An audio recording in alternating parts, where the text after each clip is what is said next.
செந்தூர் ஆண்டவனே வேல் முருகா, தினம் உனக்கு நன்றி சொல்வோம் மால் மருகா.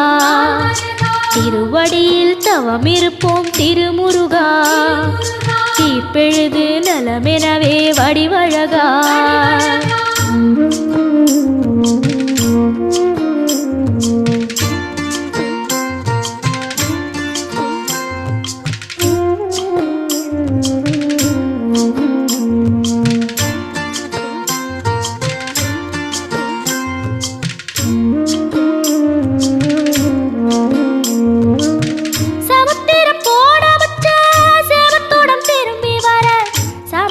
சாமி உந்தன் சன்னதி